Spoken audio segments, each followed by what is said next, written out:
Welcome to Season 4, Episode 3 of They Walk Among Us, a podcast dedicated to UK true crime.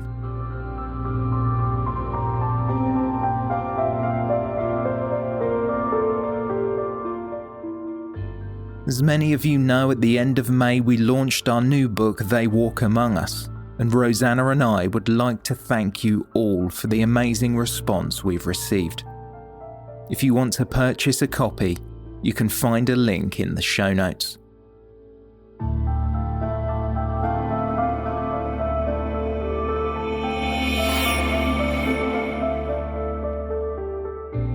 Listener caution is advised, as this episode contains adult themes and descriptions that some listeners may find distressing.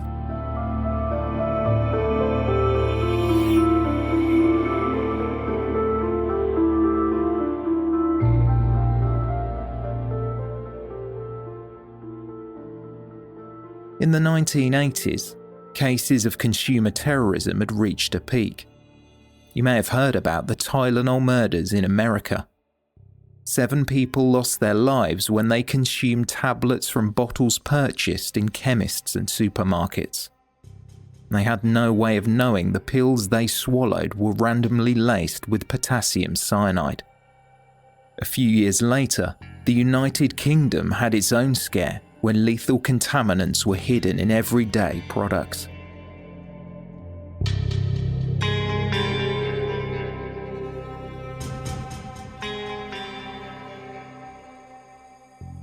A typed extortion letter was sent to Managing Director Leslie Simmons at the head office of Pedigree Pet Foods in Milton Mowbray, Leicestershire, on August 3, 1988.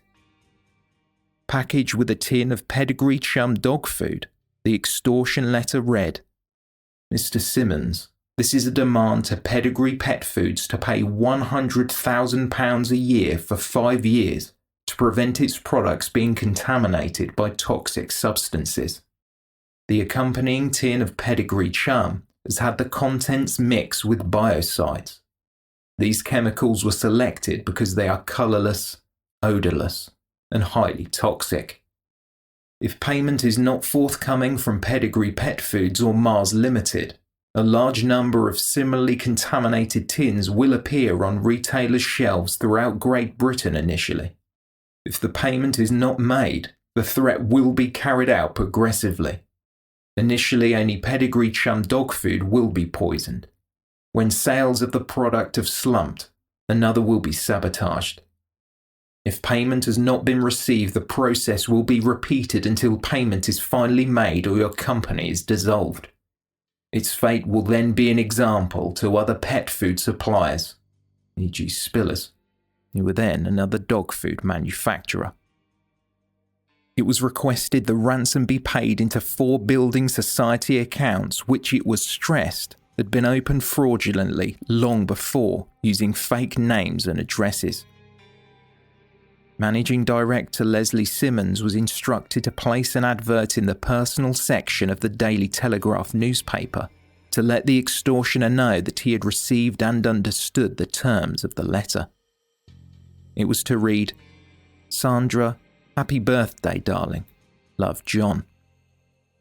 Simmons informed the Leicestershire police, and well aware of the public scrutiny the blackmail would put his company under, it was decided he would meet secretly with detectives in a pub car park. Less than 24 hours later, he went to London to converse with Scotland Yard's Detective Chief Superintendent Pat Fleming. To gather more clues, Fleming wanted to speak over the phone with the extortioner, so recommended that the message be placed in the Daily Telegraph, but along with the line, "Want to help? Must talk. Phone 0664 500 65.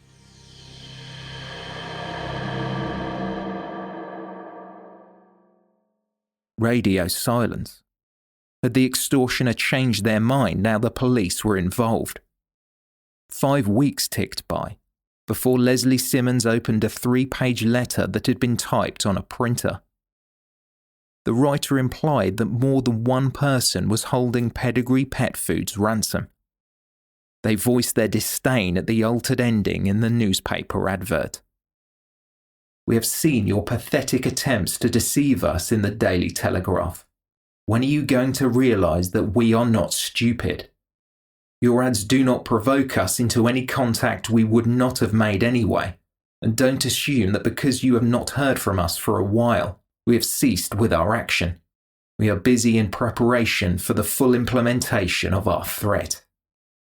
It went on to say that the extortioners would be carrying out their plan in the next few days, and that national news coverage would pick up on the contaminations 2 days thereafter. Another section read, "If there is any suggestion that quality or quantity of the substances injected are not particularly noxious, we have access to potassium cyanide and will not hesitate to use it. We have avoided it so far for our own safety." The author of the letter detailed some of the toxins they planned on including: mold remover and wood preservatives. They indicated they would change to a more topical poison to keep interest alive in the press, therefore damaging Pedigree's sales and reputation even further. A paragraph explained how the extortionists managed to open bank accounts using bogus details. "You may be interested to know we have opened up other bank accounts in other names in readiness for use in our next venture. We thank you for financing this project for which we are all now prepared. We have used cheap rented accommodation which we obtained without references and opened these new accounts through the post. Your company's demise should prove a powerful influence to the next corporation." The letter ended with, "It now looks set that you must learn the hard way. It is a real problem for all of us that other unscrupulous people may also learn our methods through publicity now imminent. Happy New Year." The letter demanded that the first instalment of £100,000 be paid by November 1st. It was decided that instead of depositing the full ransom, on October 28th only £2,500 would be placed in 2 of the 4 accounts the blackmailer listed. It was hoped this might coax out the person or persons responsible, so police could catch them in the act when withdrawing the funds.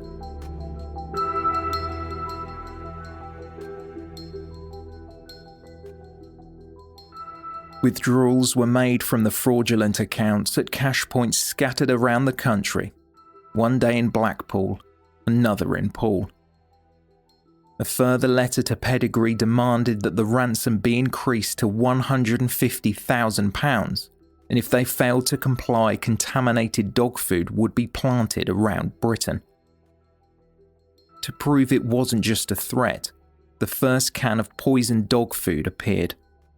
The Pedigree Pet Foods Company was informed of its location, in a supermarket in Basildon, Essex. Thankfully, police got to it before it was purchased and fed to a pet. Inside the can they found Dymo tape with a printed message that read, "Romeo and Juliet." Police knew if dog owners got wind of the scare, it could cause more problems, but thankfully, so far, no animals had been hurt. Officers sat in an unmarked police car outside one of the addresses linked to the fraudulent accounts, but nothing. Money continued to be withdrawn every day from cash points around the country, and the police were no closer to finding out who the culprit or culprits were. Operation Roach was launched to track down those responsible.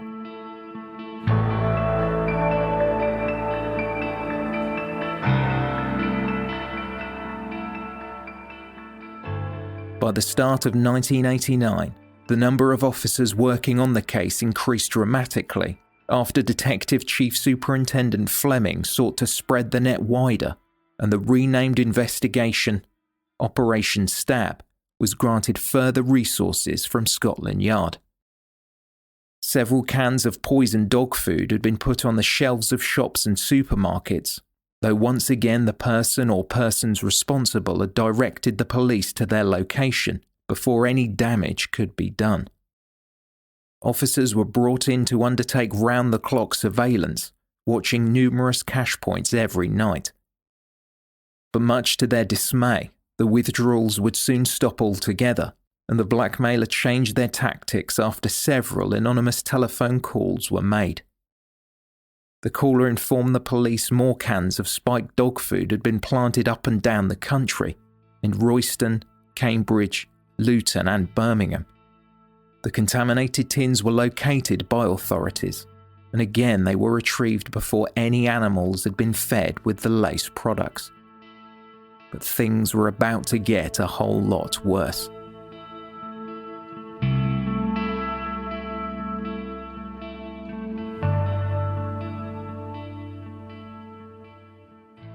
A police station in Leicester received a disturbing parcel on March 20th. The box contained a small jar of baby food with an accompanying letter. It read, "It is now clear there will be no payment until somebody suffers. This jar has been contaminated with poison. 1 spoonful to a 3-month-old baby will render it in need of urgent medical attention. When Heinz pay up, that will be the end of demands for all time.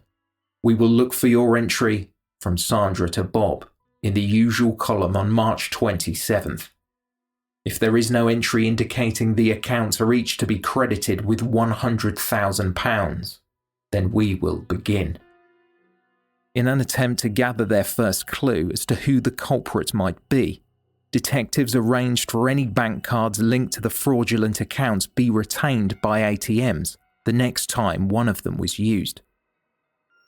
On March 28th, one was fed into the machine and swallowed, but frustratingly, no fingerprints were recovered. In an angry response the blackmailer sent to the Charles Street police station in Leicester, they wrote, "You have forced me to put poison on the shelves."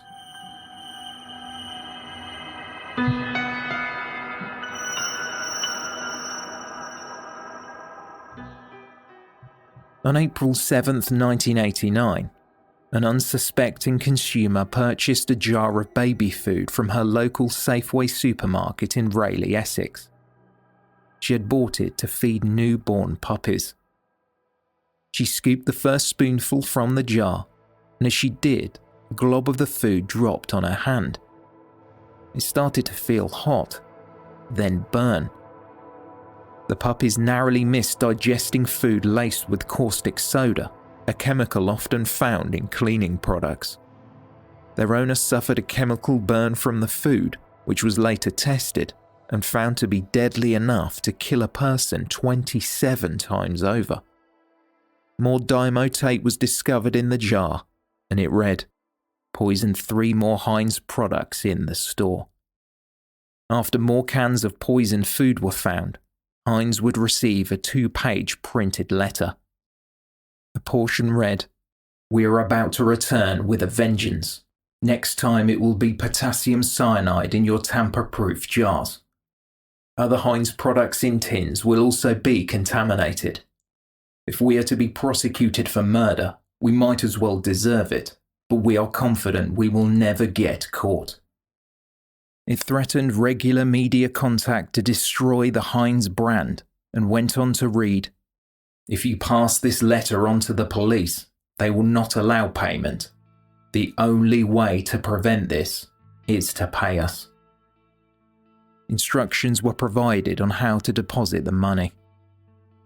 Open 8 accounts at 8 different building societies in the names given below.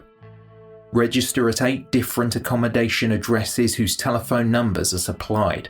Then have 2 account cash dispenser cards and PIN numbers sent to the accommodation addresses, where you will arrange to have the mail collected.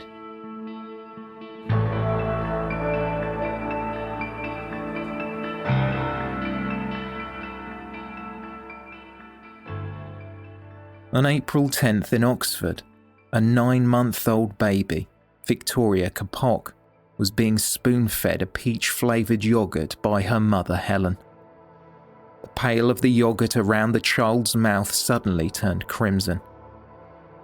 Helen found her baby had a small piece of a razor blade in her mouth. In the glass jar of the Heinz yoghurt, There were several more slivers of metal and a typed note that read, "Poison in Heinz beans and soup."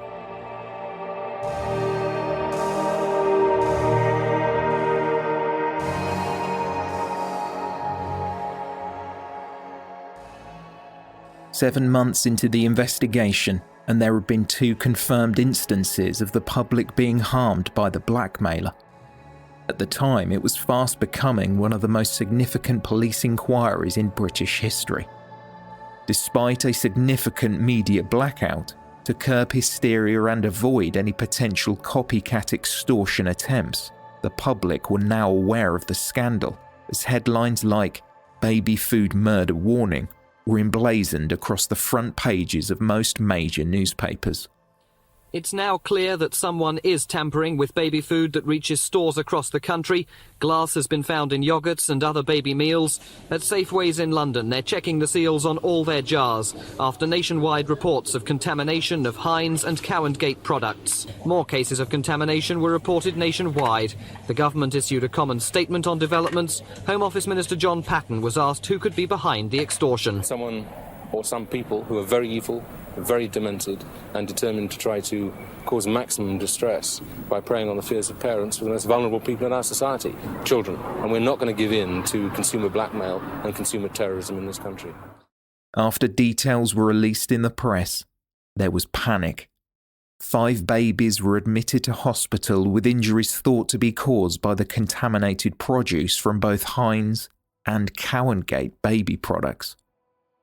On April 28th, Matthew Cookson, just 14 months old, was hospitalised in Manchester after he swallowed a piece of glass that was concealed in a jar of strawberry yoghurt.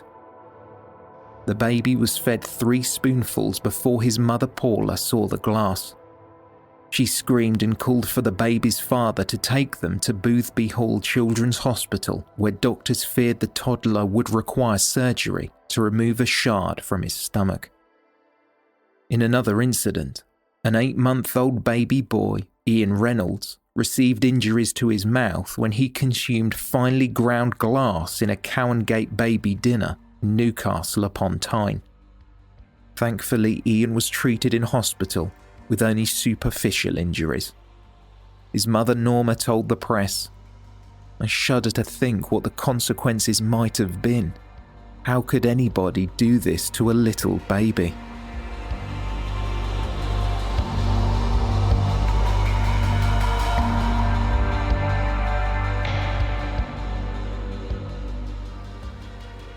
After the news reached the general public, calls came flooding into police, some worried parents and others reporting sabotage products. Contaminants reportedly ranged from razor blades to glass, caustic soda and drawing pins. The latter item was found not to be the work of the blackmailer, but a copycat. Also, most of the 250 calls received in the incident room claiming the food they purchased had been tampered with turned out to be unrelated to the case, with a large percentage still being forensically tested. A man was arrested in Orpington, Kent for placing drawing pins in the food he was about to feed his children, claiming it was the work of the Heinz blackmailer. The 24-year-old was arrested and later released on bail. The police were inundated. Alerts were being flagged up all over the country. Blackpool, a report of a broken needle in a Cow & Gate chocolate pudding that was almost fed to a 4-month-old. The object was discovered before it was given to the infant. Luton, 2 instances in which fuse wire was found coiled in a tin of Heinz spaghetti hoops and a shard of glass in a jar of Heinz baby food. Broxburn, a piece of glass in a jar of Heinz chicken risotto, and Bedford, glass shards in a jar of Cow & Gate lamb dinner.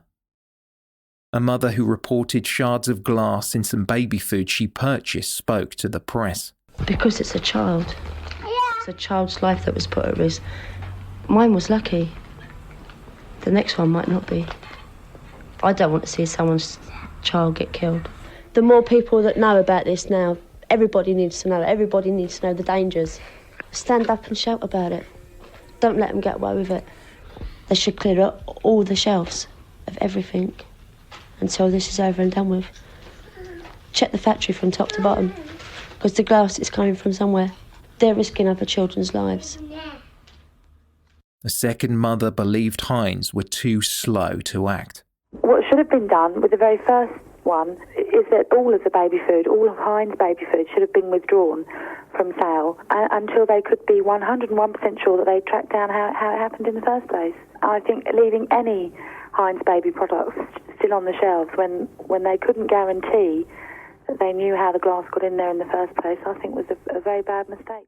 Countless incidences were reported dotted around England, Scotland and Ireland, although almost all were excluded from the Operation Stab investigation.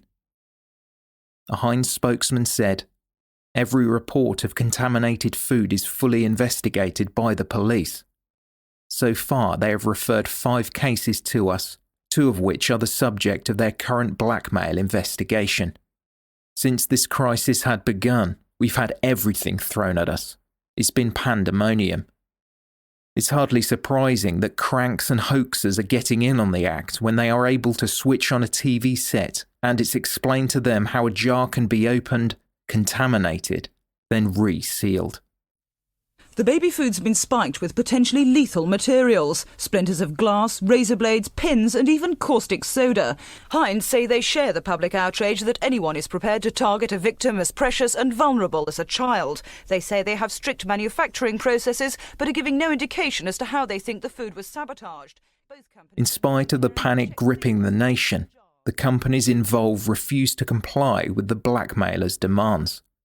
Instead, they offered a £100,000 reward for information that led to the arrest and conviction of the person or persons responsible. With the appeal of a sizable reward, police were flooded with tip-offs from family members and friends suspecting their loved ones, or members of the public witnessing someone suspicious loitering in their local supermarket. Amongst the deluge of correspondence, someone wrote a letter to the Heinz managing director, John Hinch.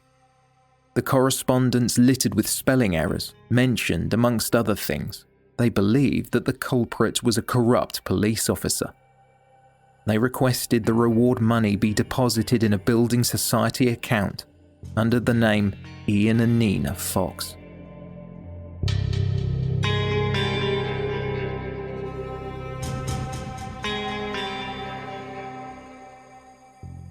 Shoppers were becoming nervous about the effectiveness of the vacuum seal button utilised on jar lids. Heinz addressed these concerns and a spokesperson said, "Our tamper seals aren't as tamper-proof as we thought they were. Our technical people are looking at it at the moment." They warned, "Don't feed your babies straight from the jar all they can.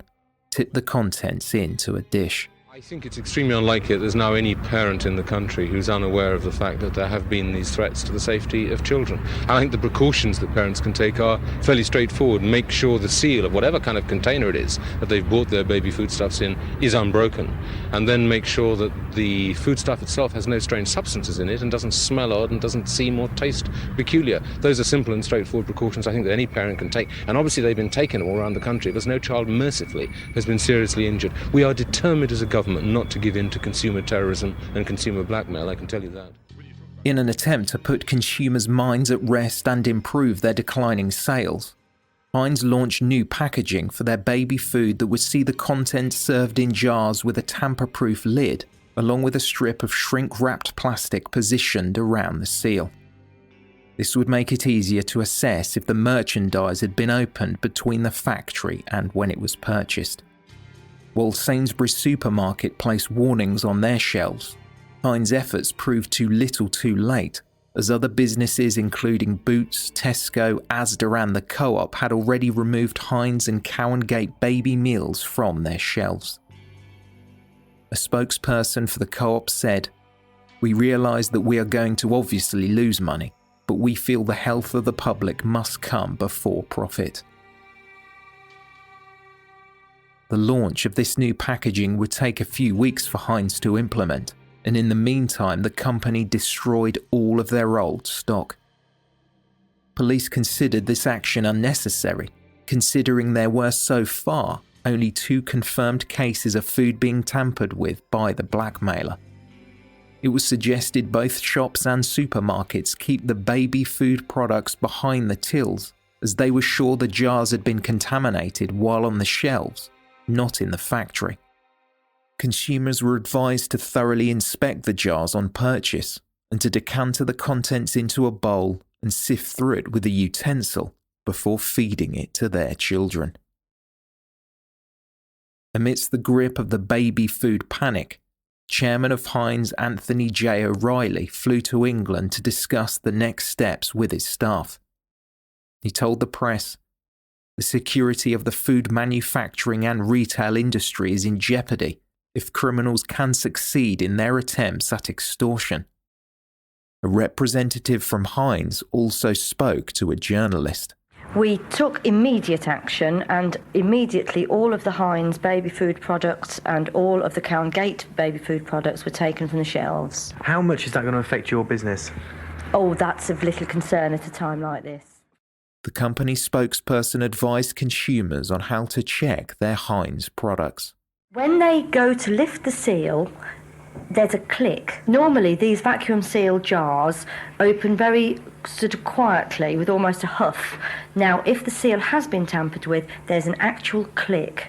But safer to say would be to return the jars from where they were bought.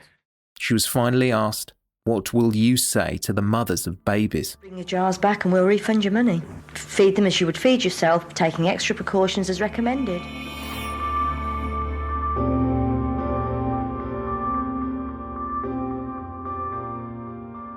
£19,000 was handed over to the police by Heinz in the faint hope they might catch the person responsible for the extortion attempt.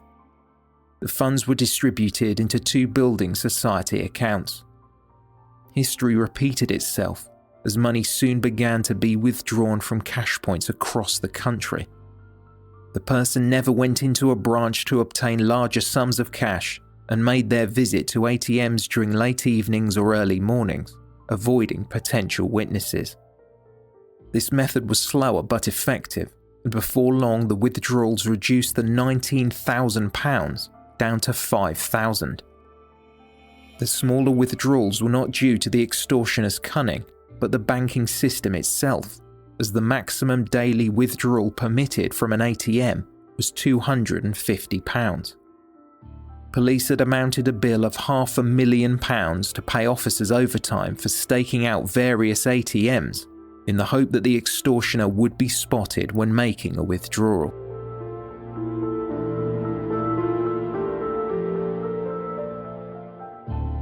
In October 1989, police set up a third investigation, Operation Agincourt, although this time information shared about the case was kept to a bare minimum, and just 4 high-ranking officers were aware of the operation's next steps, along with Special Branch, an arm of the police force that works directly with British intelligence agencies in matters of national security. There was a fear among police that a leak had led to the failure of the first 2 extensive investigations. Only a week later, they had a breakthrough.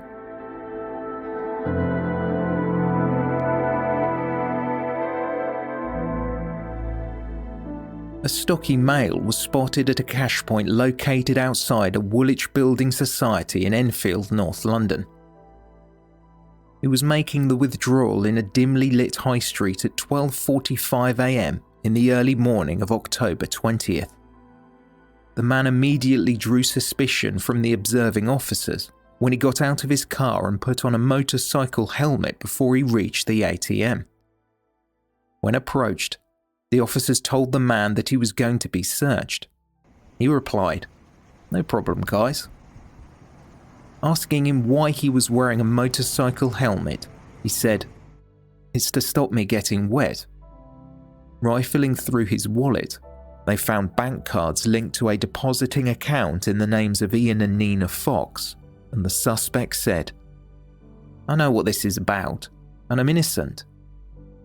As the handcuffs were placed on his wrists, he slumped to his knees and fainted.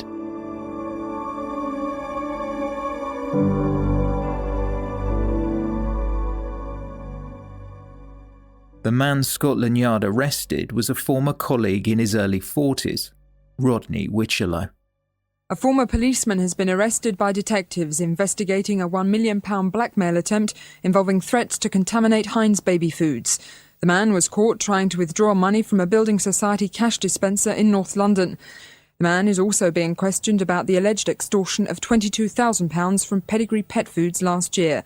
The arrest follows the largest news blackout ever in a blackmail case. Deputy Assistant Commissioner Simon Crawshaw. We were able to mount a covert surveillance exercise, which culminated at 1:45 this morning in the arrest of a man attempting to draw money from a Woolwich Building Society account. The man is an ex-regional crime squad officer who retired on medical grounds in July 1988. No charges have yet been brought.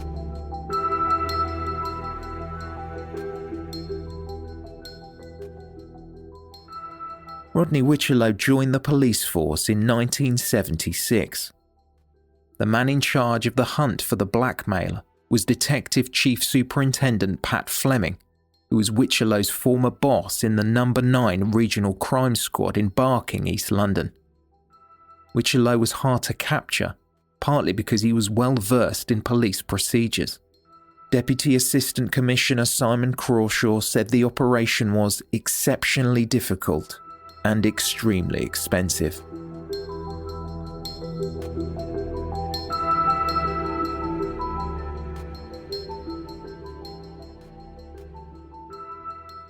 At the time of his arrest, 42-year-old Rodney Whichelow from Hornchurch in Essex worked as a security guard. He was still living at home with his widowed mother and her pet poodle in a 4-bedroom suburban property. Whichelow was born in Hackney, attending South Hackney Secondary Modern. He received adequate O-level grades in school, so he stayed on to attend the sixth form at Hackney College. He left with A-levels in maths, physics and chemistry. He had various jobs, including one as an electronics engineer, until he was 29 years old, when Whichelow decided he wanted to do something that involved the public, so he joined the police. Whichelow excelled in training and quickly worked his way up the ranks. He took part in a training course which included a case study on the food contamination blackmail of Bernard Matthews, a famous meat distributor. Though engaged at the time in an attempt to meet more women, Whichelow utilised the back pages of bondage magazines to advertise a sadomasochistic pen pal club he was starting. But his idea did not go entirely to plan when he discovered the number of males signing up far outweighed the females joining. While Whichelow worked with Scotland Yard, he started several business ventures, one called Chevron Electronics, which he continued briefly after he left the force in 1988, though none seemed to bear much fruit. He was given a commendation for exemplary conduct from his boss, the very man that would later investigate his actions, Detective Chief Superintendent Pat Fleming. Now retired from policing, Whichelow wanted to write a book about the perfect crime and proposed his idea to former night news editor of the Daily Mail, George Webber. He had met Webber a few years before, following the break-in at Buckingham Palace when Michael Fagan entered the Queen's bedroom, waking her up before he was taken into custody. And in their conversation, Whichelow discussed how the best criminals were getting away with the crimes they committed and suggested several rules to follow to ensure you don't get caught. Some suggestions were not to have an accomplice, another said to keep it in the family, and another, don't be greedy. Whichelow also claimed that the only way police could identify you was through fingerprints, as a driving license or passport could be easily forged. However, George Webber was not enthusiastic about Whichelow's book suggestion. It was then, while working as a security guard, he decided to go it alone and blackmail both Pedigree and Heinz.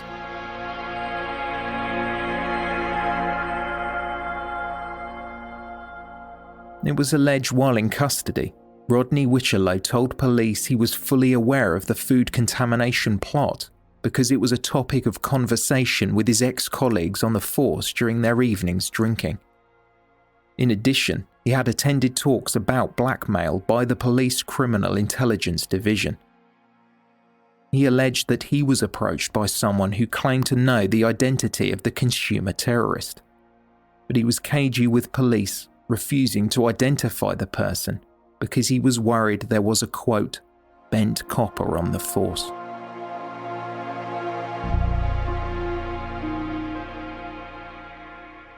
Rodney Whichelow made a brief appearance at Marylebone Magistrates Court on October 23, 1989, to face 18 charges including contamination of food, blackmail, attempting to obtain money by deception, and threats to kill. He pleaded not guilty to all charges. While Whichelow was in custody awaiting trial, the food manufacturers who had been at the forefront of the contamination case requested that elements of the trial be held in private or in camera, Latin for in a chamber, as they were concerned this might inspire copycats looking to extort more money. This request was rejected by Judge Nina Lowry.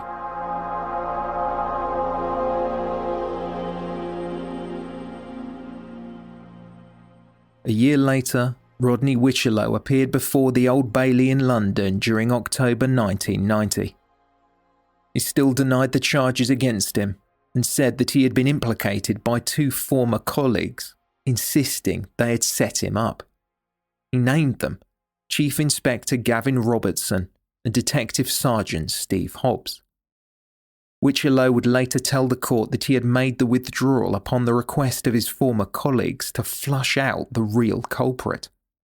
He claimed that he was told by Hobbs and Robertson that only someone outside the force could help, as the person responsible was a, quote, high-ranking officer.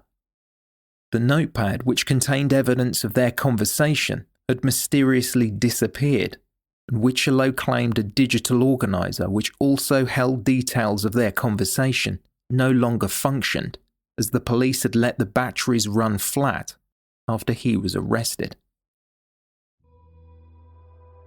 In court, the prosecutor Julian Bevan QC branded Whichelow's claim a fantasy. It was revealed he kept ahead of the police operation by getting information from unwitting ex-colleagues at Scotland Yard.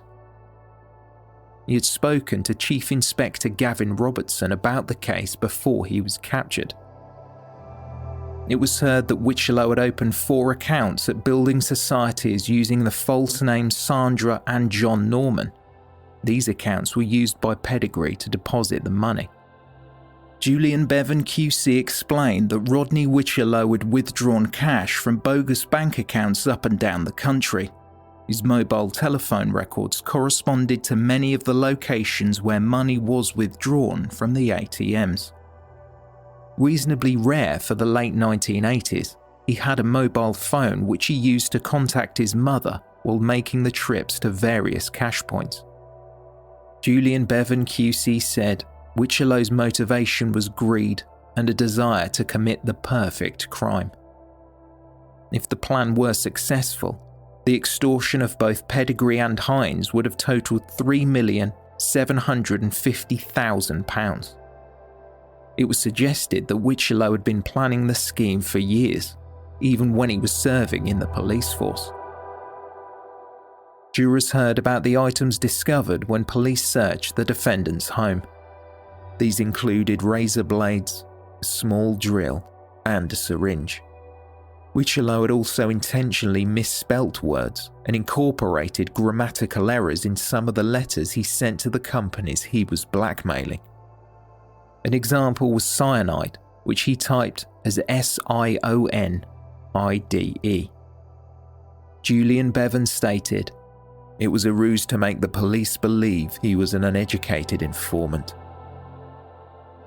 Whichelow even tried to convince the companies he was blackmailing that he had information about the culprit to claim the £100,000 reward, asking that the funds be paid into an account under the name of Ian and Nina Fox.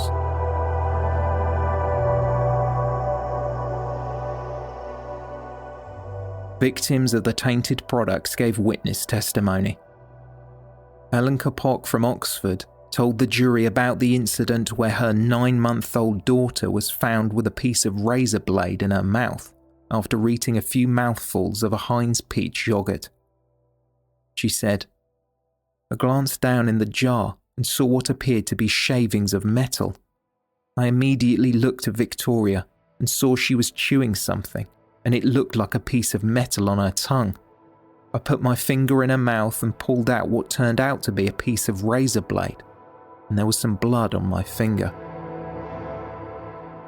Lynn Bradbury testified that she purchased a tin of Heinz Weight Watchers minestrone soup in a Sainsbury's supermarket in Croydon.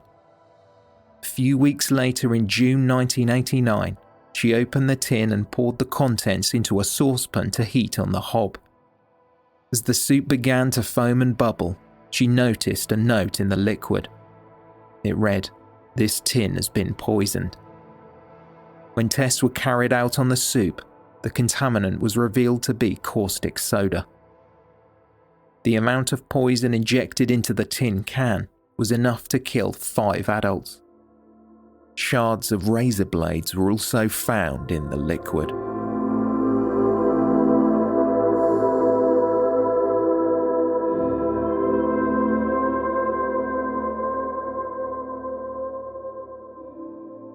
Rodney Wichelow's ex-fiancée took the stand and told the court her ex-partner had claimed that during his time in the police force he had infiltrated the IRA working undercover, and because of the strain, this was the reason for his retirement. When questioned, the witness agreed that Wichelow was inclined to exaggerate. During her testimony, Valerie Edge said the couple had met in 1978 and she was part of Wichelow's sadomasochistic pen pal club. As the group was short on female members, he'd asked her to make up some of the letters using multiple pen names. While addressing the jury, she spoke about the trip she made with Wichelow to the north of England, and at the time described the journey as boring, but it wasn't until Wichelow's arrest that she realised the couple had gone there to put contaminated products on the shelves of supermarkets.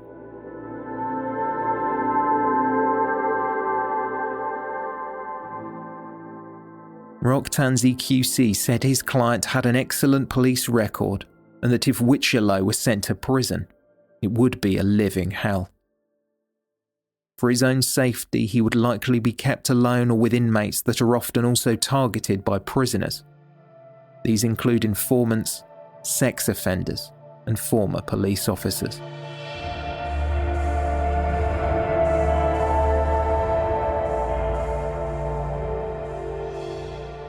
After a 10-week trial and 16 hours of jury deliberations, on December 17, 1990, former detective Rodney Wichelow was found guilty of 6 counts of blackmail, 2 counts of contaminating Pedigree pet foods, 2 counts of trying to obtain property through deception from Heinz, and 1 charge of making a threat to kill. He was, however, cleared on several charges, including 4 counts of contaminating baby food with razor blades and caustic soda, and another charge relating to injecting a tin of Heinz Weight Watchers soup with caustic soda with intent to cause grievous bodily harm.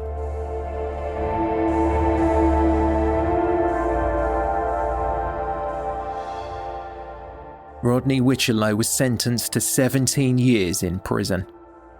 This included 13 years each for the 5 blackmail charges, 5 years each for the 2 counts of contaminating tins of Pedigree chum, and a 5-year term for threatening the lives of Heinz Food customers. All of the sentences would run concurrently. Another 4 years were added to his 13-year jail term to run consecutively for trying to obtain property by deception.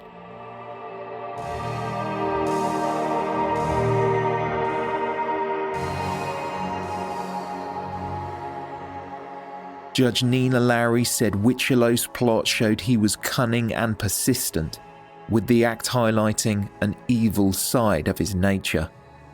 She went on to say, blackmail on such a scale as this inevitably affects large sections of the community, causing grave anxiety and fear, and untold economic loss from food manufacturing industries.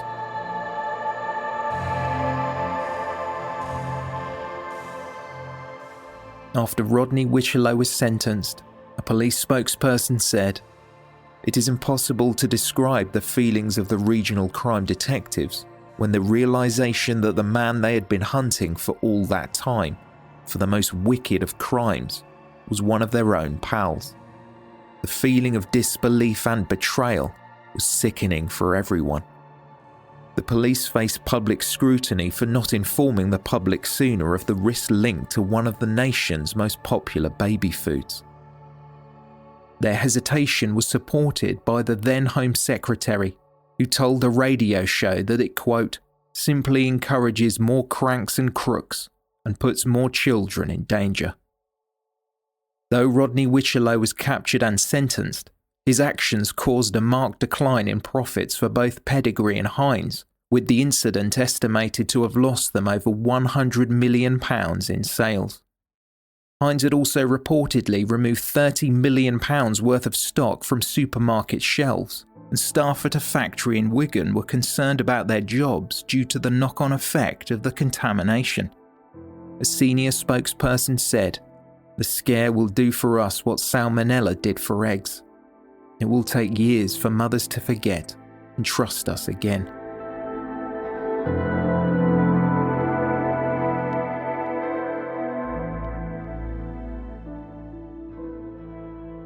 After details of the food contamination were disclosed to the public, a large volume of false claims looking for a quick payout were reported to the police. As well as a father from Kent, 2 mothers from West Yorkshire faced a charge of giving false information, as did women in Leeds and Wakefield. Worryingly, Wichillow's actions inspired a number of imitators, hoping to extort money from other food manufacturers. In Merseyside, an unnamed family of 5 were poisoned with a small amount of mercury from a packet of deliberately contaminated beef burgers from a freeze-dried shop. Luckily, the family recovered from the effects. A scare was reported on the other side of the world when a copycat in Illinois planted pins in 2 jars of Heinz baby food. Robert Telford from Lincolnshire threatened to inject weed killer into Cadbury's cream eggs unless the confectionery company paid him £1 million. He was sentenced to 10 years in prison. Darren Owen was handed a 7-year jail term at Cardiff Crown Court in March 1991. He had threatened a manufacturer by injecting one of their products, a meat pie, with weed killer and sending it to them with a £20,000 demand. Mark Finbow was jailed for 7.5 years in September 1991 for threatening to contaminate produce at a Sainsbury's supermarket in Camden, London. Finally, Mary McNiven, a mother of 3 from Dublin, appeared in court for a charge of knowingly making a false report after it was suspected she planted glass particles in a jar of baby food she purchased for her children. She pleaded guilty to spiking the baby's meal after the news about the Heinz blackmailer broke in the press. Tests found that the glass matched a broken beetroot jar which officers had retrieved from McNiven's bin.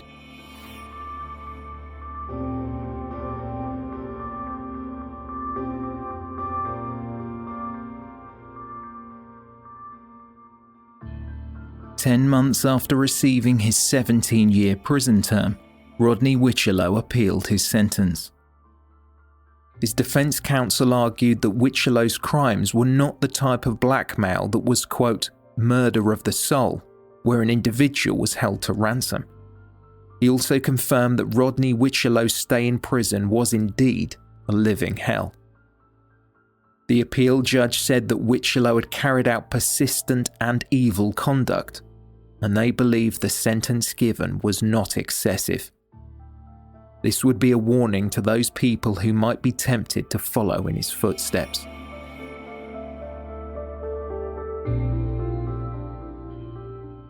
Before his release, Rodney Wichelow had attempted to take legal action as his police pension was cut by 75%. Home Secretary at the time, Michael Howard, described the crimes as liable to lead to serious loss of confidence in the police. Wichelow's appeal was rejected at the High Court in London.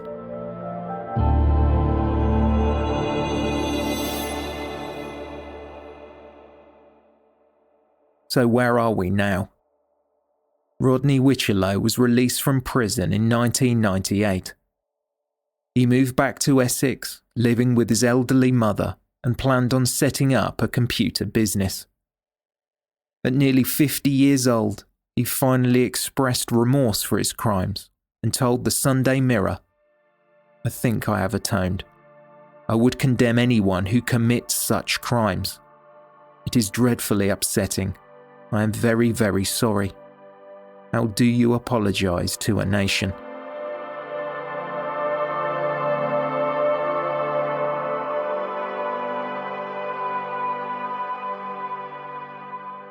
Rodney Wichelow, true to his word, did set up a computer business in which he was the director and his mother was listed as company secretary. However, the firm has since dissolved.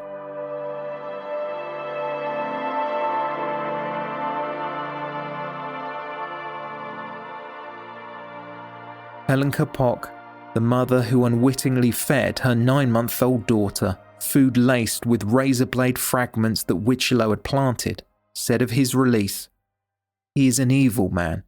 Anyone who can sit at home and cut up a razor blade coldly knowing that it will cut up a baby is warped." She concluded, "I don't expect he has got any remorse whatsoever. He was an arrogant man who looked at me like I was a piece of dirt during the trial. Even though he is now free, I would not like to meet him.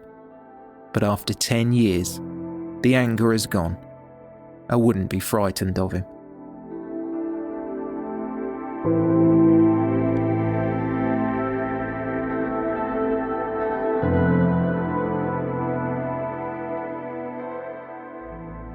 Thank you for listening, and special thanks to our Patreon supporters.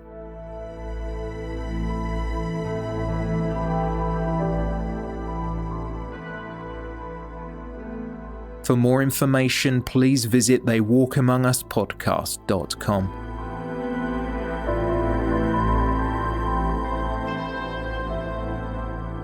If you would prefer to listen to our podcast a few days early without adverts, you can. Head on over to patreon.com/theywalkamongus.